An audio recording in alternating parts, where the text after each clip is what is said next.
নিলয় আর ইভা অনেকদিন ধরে একটু মনোমালিন্য চলছে, দুজনে অনেকদিন ধরে কথা বলে না। ইভা আজ ভাবলো স্বামীর সাথে রাগ করে কি আর হবে, আমার স্বামী আমাকে অনেক ভালোবাসে, আমি আমার স্বামীর সাথে রাগ করে ভুল করেছি এ কথা ভেবে ইভা নিলয়কে জড়িয়ে ধরল। তুমি আমাকে স্পর্শ করবে না। নিলয়ের এমন কথা শুনে ইভা বলল, এতদিন পর আমি আমার রাগকে ভুলে গিয়ে তোমার কাছে এসেছি আর তুমি আমাকে তাড়িয়ে দিচ্ছ।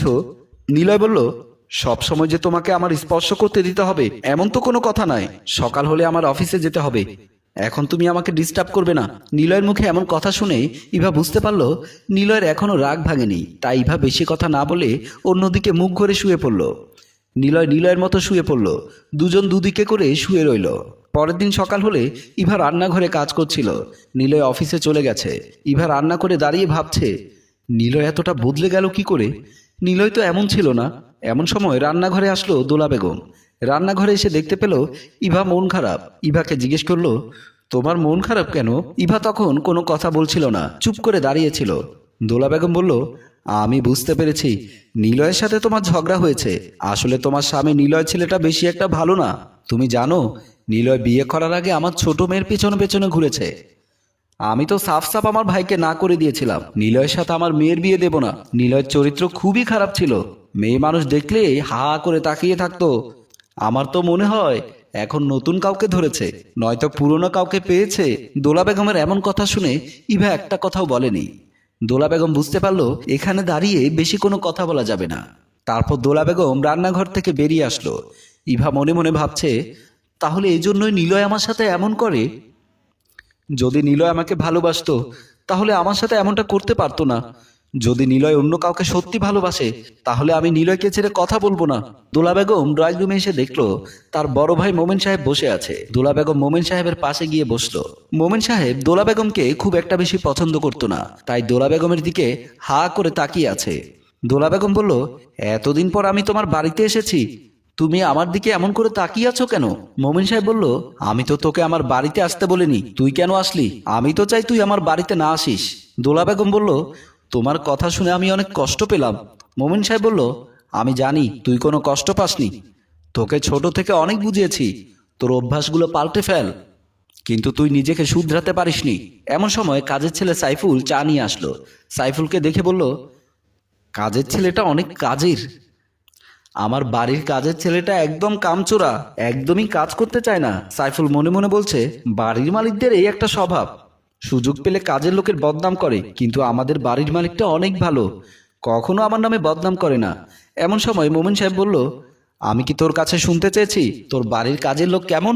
দোলা বেগম বলল, আসলে সাইফুলকে দেখে আমার বাড়ির কাজের লোকের কথা মনে পড়ে গেল। মোমেন সাহেব বলল, আমি যেন তোকে এই বাড়িতে কোনো কথা লাগাতে না দেখি। দোলা বেগম বলল, ঠিক আছে, আমি একটা কথাও বলবো না।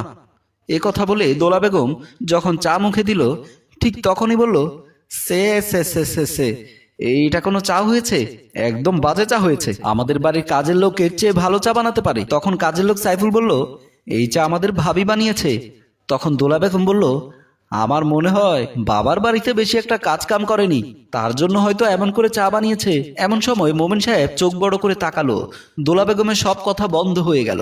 নিলয় তখন অফিসে বসে কাজ করছিল। নিলয়কে দেখে আজ খুব চিন্তিত মনে হয়েছিল। এমন সময় নিলয়ের ফোনে ফোন করলো নিলয়ের স্ত্রী ইভা। নিলয় ভেবেছিল হয়তো ইভার রাগ কমে গেছে। নিলয় ফোন রিসিভ করে বলল, তুমি দুপুরে খাবার খেয়েছো? ইভা বলল, আমার খাওয়ার কোনো ইচ্ছে নেই, তার আগে তুমি বলো তুমি আমার জীবনটা কেন নষ্ট করেছো? ইভার মুখে এমন কথা শুনে নিলয় ঘাবড়ে গেল। নিলয় বলল, এমন করে বলছো কেন? তুমি আমার স্ত্রী, আমি তোমার জীবন কেন নষ্ট করব? ইভা বলল, তুমি যদি আমার জীবন নষ্ট নাই করো তাহলে বিয়ের পর কেন অন্য সব মেয়েদের সাথে চলাফেরা করো? নাকি আমাকে বিয়ে করার আগে যে মেয়েদের সাথে তোমার সম্পর্ক ছিল তাদেরকেও তোমার জীবনে এনেছো? নিলয় ফোন কেটে দিল। ফোন কেটে দেওয়ার পর নিলয় বলল, ইভা তো কখনো আমার সাথে এমন করে কথা বলে না, তবে আজ কেন এমন কথা বলল? দোলা বেগম ইভাকে বলল, দেখলে তোমার প্রশ্নের উত্তর দিতে পারেনি, তার জন্য ফোনটা কেটে দিল। ইভা বলল, আপনি ঠিক ধরেছেন, নিলয় কখনো আমার ফোন এমন করে কেটে দেয়নি, আজ কেটে দিয়েছে। দোলা বেগম বলল, সত্যি কথা বলতে হবে তো, তার জন্য কেটে দিয়েছে। দোলা বেগম বলল, আমি যে তোমাকে এইসব কথাগুলো বলেছি সেই কথা নিলয়কে বলো না। ইভা বলল, আপনি চিন্তা করবেন না, আমি নিলয়কে কিচ্ছু বলবো না, আমি আপনার জন্য চা বানিয়ে নিয়ে আসছি। তারপর ইভা দোলা বেগমের কাছ থেকে চলে গেল। দোলা বেগম বসে বসে ভাবছে, এখানকার মানুষগুলো খুব সহজ সরল, যাকে যা বলি তাই বিশ্বাস করে। কয়েকটা দিন এখানে থাকলে আমার জন্য ভালো। ড্রয়িং রুমে বসে আছে মোমিন সাহেব। এমন সময় কাজের ছেলে সাইফুল এসে বলল, সাহেব আপনাকে একটা কথা বলবো। মোমিন সাহেব বলল, তুই আমাকে একটা কথা বলবি? আমাকে জিজ্ঞেস করছিস কেন? কি বলবি বলে ফেল। কাজের ছেলে সাইফুল বলল, আপনার বোন দোলা বেগম উনি কোন স্বভাবের লোক? উনি একটু সুযোগ পেলে ঝামেলা বাজিয়ে দেয়। এই দেখুন ওনার বাড়ির কাজের লোক কেমন, এটা কি আমরা জানতে চেয়েছি? উনি গড় গড় করে বলে দিল। মোমিন সাহেব বলল, দোলা ছোট থেকে এমন, আমার মা বাবার কাছে অনেক সময় আমার নামে বিচার দিয়ে মার খেয়েছে। তাহলে এবার তুই বুঝ, যদি অন্য মানুষ হয় তাহলে কতটা বাজাতে পারে। তখন সাইফুল বলল, আমি কয়দিন ধরে দেখছি নিলয় ভাই আর ভাবির মধ্যে একটু ঝামেলা লেগে আছে।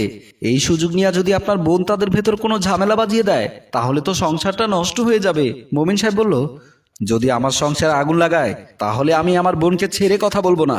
এবার আমার জন্য এক কাপ চা বানিয়ে নিয়ে আয়, মাথাটা একটু ধরেছে। তারপর কাজের ছেলে সাইফুল চলে আসলো। মোমিন সাহেব বসে রইল।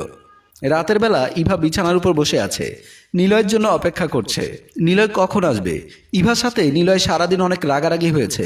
নিলয় আসলে ইভা নিলয়কে ধরবে। এমন সময় নিলয় ঘরের ভেতর আসলো। তারপর যখন ব্যাগ বিছানার উপর রাখলো, ঠিক সে সময় ইভা নিলয়কে বলল, আমার সাথে তুমি সংসার করবে না, এই কথা তুমি আমাকে আগেই বলে দিতে। নিলয় বলল, সারাদিন আমি অফিস করেছি, বাড়িতে এসে তোমার এই ধরনের কথা শুনতে পারবো না।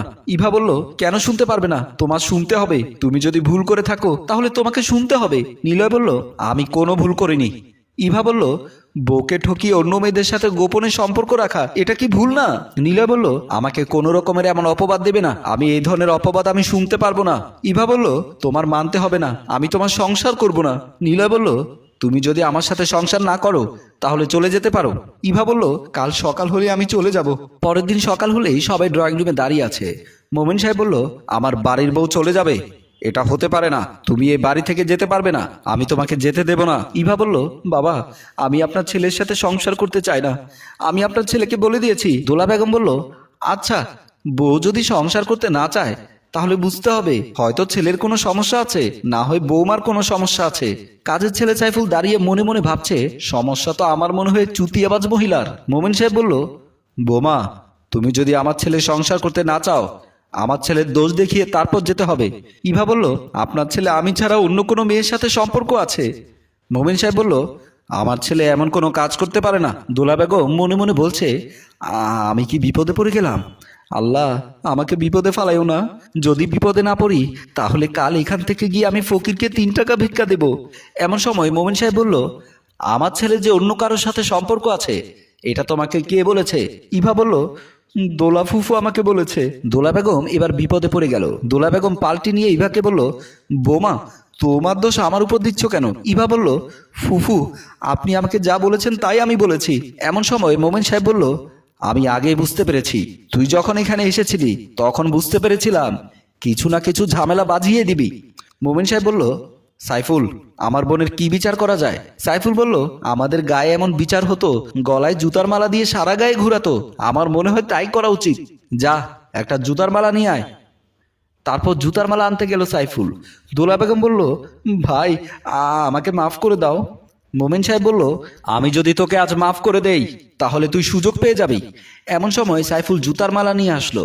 মোমিন সাহেব সাইফুলকে বলল, আমার বোনের গলায় জুতার মালা পরাতে আমার কষ্ট হচ্ছে, তবু আমি আমার বোনের গলায় জুতার মালা পরিয়ে দিলাম। যেমন কর্ম তেমন ফল।